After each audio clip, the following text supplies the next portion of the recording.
93 Roadmaster.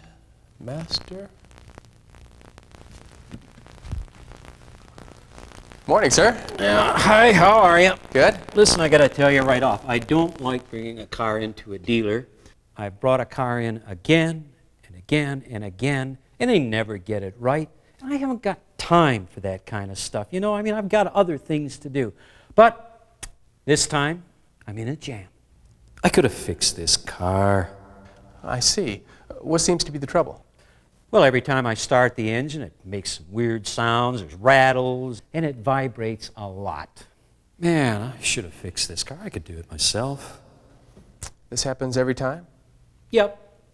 Well, now that I think of it, I'd say most of the time. I think I could have fixed this car. Most of the time. Is the air conditioner on when you start the engine? Are you kidding? In this heat? Who'd shut it off? What's he getting at? Okay. Well, I think I know what the problem is. Let's just let the car sit for about 10 minutes while we take care of some paperwork, okay? 10 minutes? Anything you say.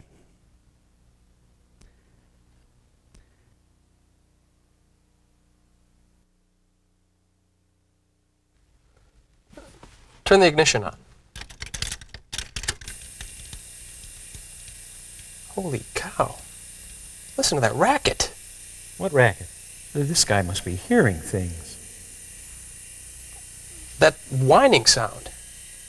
What whining sound? It's always sounded like that. That's a first-class blower motor whine. Your motor's vibrating your HVAC case. This is a Roadmaster. I can't have you driving around like this. You just need a new gasket installed. Consider it done. Well, okay. And thanks. Maybe this won't be so bad. Now, what about this engine? Fire it up.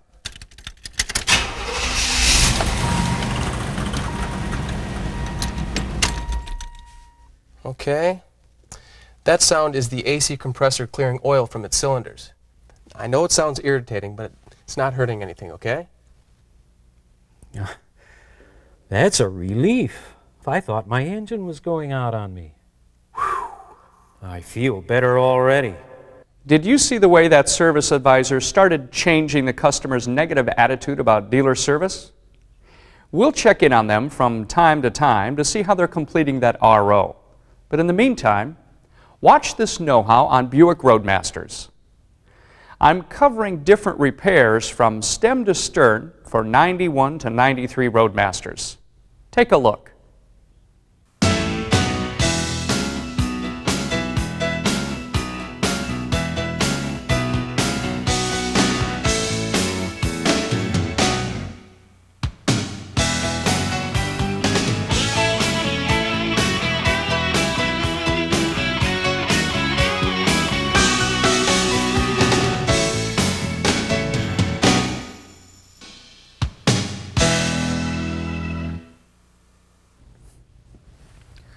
Let's begin by taking a look at a no air conditioning concern covered by Buick Service Bulletin number 9314. Now this occurs on 92 and 93 Roadmasters with the C68 automatic air conditioning system. If the compressor clutch engages 10 times for only about 1 second each time, the C68 microprocessor may set a code 9 for low or no refrigerant. The system is inhibited, and the AC display on the instrument panel flashes. However, if there's an intermittent electrical problem anywhere in the circuit, for example the AC control relay, the high pressure cutout switch, or the pressure cycling switch that causes 10 quick clutch engagements, the C68 microprocessor thinks that refrigerant pressure is too low, so the microprocessor sets a code 9 even though the system is fully charged.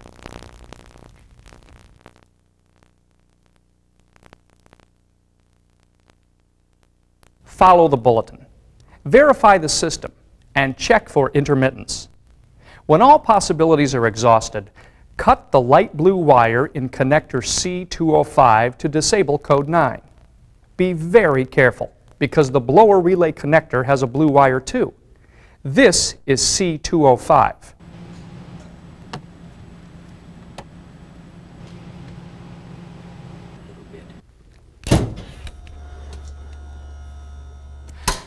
Owners of 1992 Roadmasters may have had a new keyless entry module installed at some point to fix an intermittent deck lid or tailgate operation, according to Bulletin 92-915.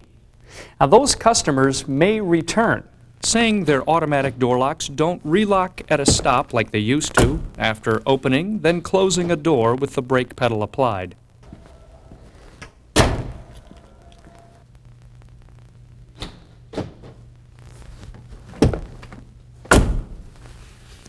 In this situation, Service Advisor should tell customers the automatic locks are still okay, but the new module no longer contains the relock feature.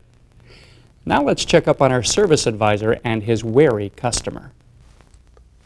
Hey, Bob, did you know your carpet's all wet over here? What? That's true. Take a look. That wasn't wet last week, except for that coffee I spilled.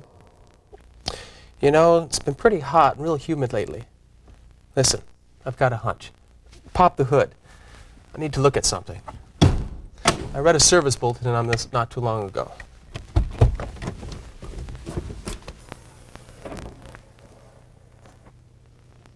Yep, there it is. Plain as day. Second one this month. You see that rubber seal? Yeah? When it's hot and extremely humid like it's been lately, and you're running the AC all the time, water starts condensing around here because of the cold AC evaporator and all. Follow? Gotcha. I'm lost. Well, water starts leaking into the car, and bango, you've got wet carpets. Fortunately, sealing this with a small rubber elbow is a quick job. Might as well do that too. Like he said, seal the grommet, then install a 90-degree rubber elbow to the drain tube. This leak can also cause AM radio static, covered in Preliminary Information Report K000393. Water that collects here can penetrate and corrode the antenna connection. For now, you'll need to contact your DSM for any PI information. Steering wheel vibration can affect 92 Roadmasters with variable effort steering. Variable effort steering is designed to reduce assist to provide a better road feel at highway speeds. However, drivers of VES cars may feel more steering wheel vibrations than drivers of non-VES cars. To understand what causes these vibrations, you need to understand scrub radius. Scrub radius is the relationship between 2 points. The first is the pivot point. That's where the steering axis meets the road. The second is the centerline point. That's where the vehicle's weight is most concentrated. Steering effort is least when vehicle weight is nearest the pivot point. When scrub radius is equal, road shock input is minimized. However, normal ball joint and control arm bushing wear may alter scrub radius.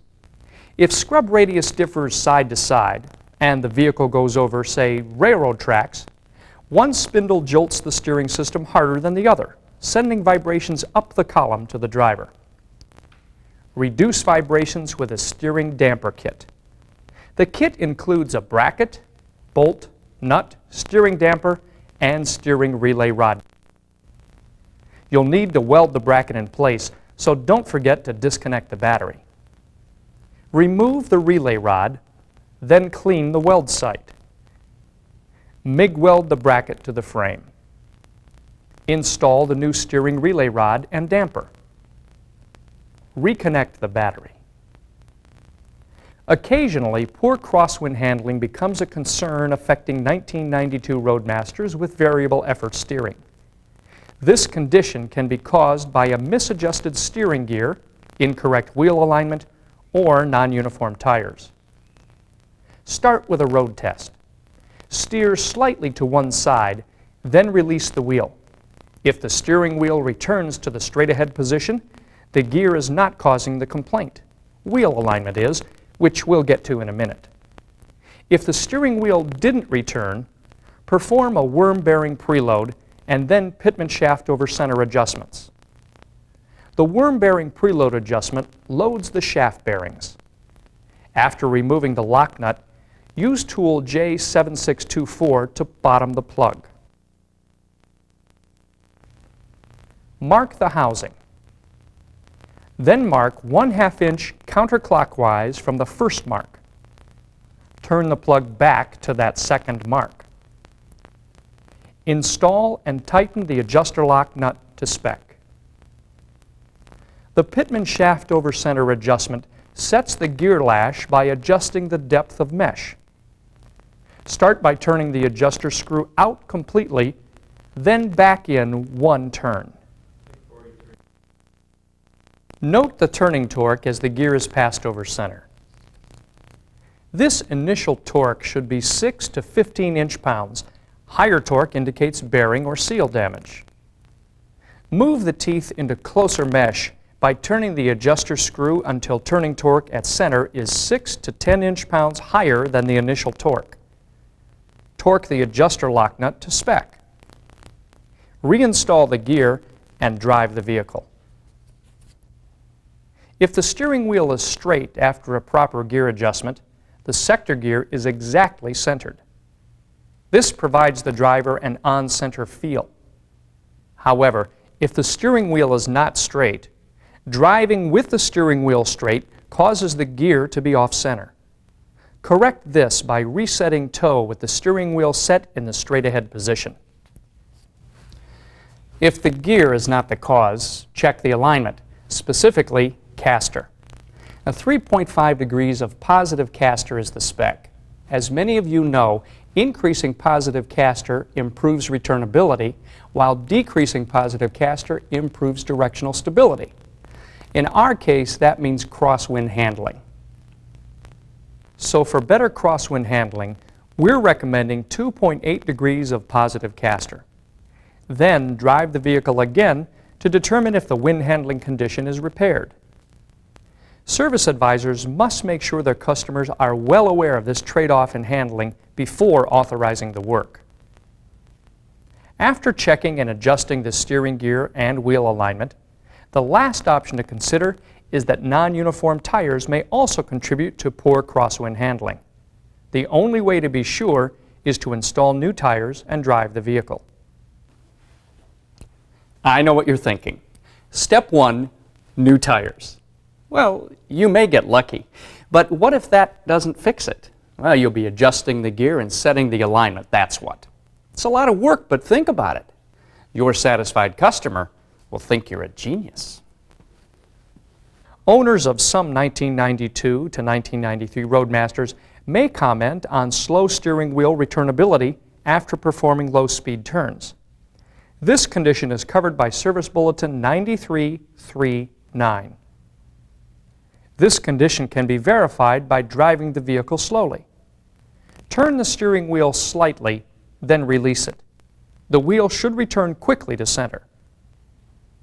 If it doesn't, install a new power steering gear valve assembly and a new power steering pump actuator. If the vehicle still won't return, make sure caster is adjusted to 3.5 degrees. It's been a while since we checked in with our intrepid service advisor. So, Aha! It did it. Did you hear that? I got him this time. That's definitely a steering pop if I ever heard it. And that means? Okay. What's that mean? It's pretty simple, Bob.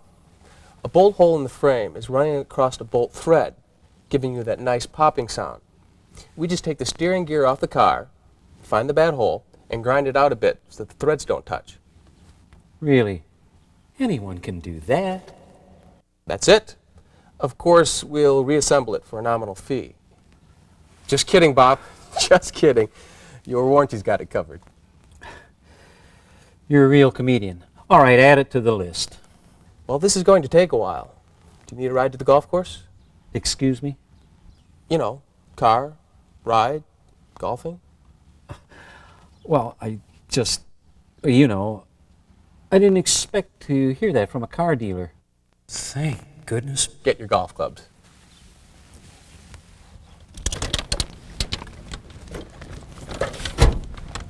Courtesy transportation is offered by any Buick dealer. Since this car won't be kept overnight, he's going to offer the driver a one-way ride to home, work, even the golf course. Customers may mention that their vehicle shakes under light throttle between 45 to 53 miles per hour. This occurs because the torque converter clutch is locking up before engine speed is high enough to handle the extra load. A new PROM eliminates this by raising the torque converter clutch engagement speed.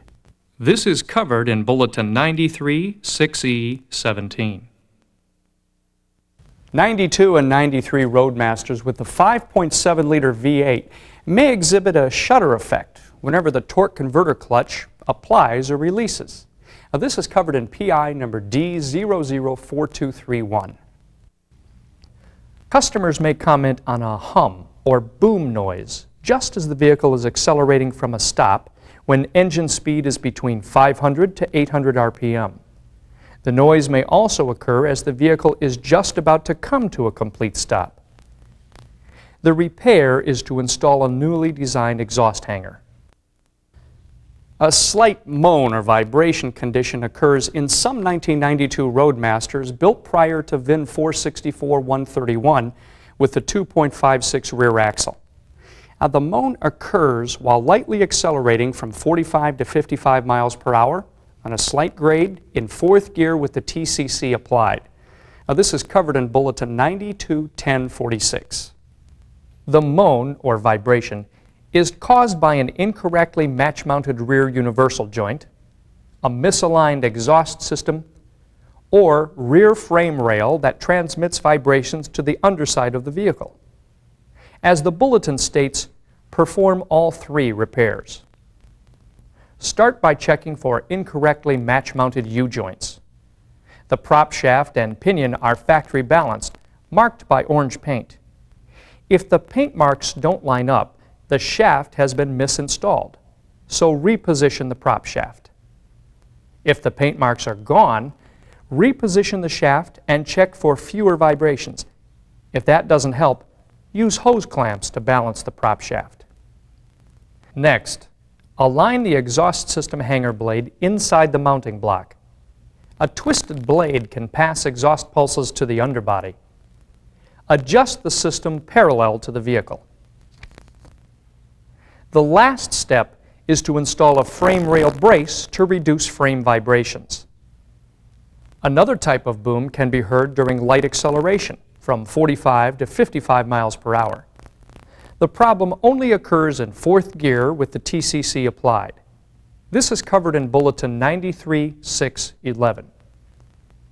Exhaust system pulses between 45 and 55 miles per hour set up a vibration that is transmitted by the exhaust system hanger to the body. An easy way to reproduce the condition is to brake torque the vehicle at 1200 RPM in drive.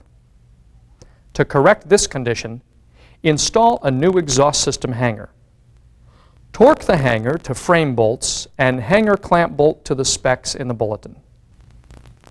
Yet another boom condition may surface between 65 to 70 miles per hour, only on cars with the 3.08 axle. A ring gear imbalance may be the cause of this boom. At highway speeds, the ring gear rotates fast enough to vibrate the vehicle body. Since you can't balance the ring gear, unbalance the prop shaft instead. An unbalanced prop shaft becomes a counterweight to offset ring gear imbalance. It's important to remember that installing a new prop shaft does not repair the boom.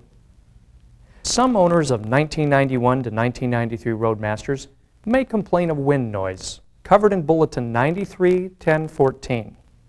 Complaints fall into two categories: wind noise and wind rush. I can't cover them all here, but let's talk about some of the more frequent complaints. A wind noise complaint in this area may require door realignment. The frame must touch the weather strip. Small leaks require a slight bend in the retaining flange to move the weather strip to the door frame. Make these adjustments small. A source of wind rush is misaligned sheet metal. A door edge protruding into the passing airstream creates wind rush within the body structure. Move the door either flush with the fender or 1.5 millimeters inboard. In some cases, the fender may require repositioning. A belt molding gap may also cause wind rush. Adjust the molding to eliminate the gap. A run channel to door frame gap causes wind noise. With the run channel removed, apply a 5 mm bead of bedding and glazing compound around the inner edge of the retainer. Then fill the 2 cavities in the door frame. Seat the run channel in the compound. If the noise is heard at the upper left corner of the rear door, perform the same technique in that area. If the wind noise is found here, remove the rear stationary glass. Apply bedding and glazing compound to the inner edge of the retainer. Fill both cavities with strip caulk and reinstall the glass. Alrighty, bye-bye now. Hey, Bob, just in time, we're about to close. Yeah, the game was a little slow. I kept hitting the ball in the rough a lot, but how's the car? It's ready. Smooth as silk and quiet as a church, Bob. Quiet as a church. I'll have it brought around for you right away. I never thought I'd admit it in a million years, but you've made me one happy guy. I didn't expect that from a car dealer. Bob, it's my job to make you a happy guy.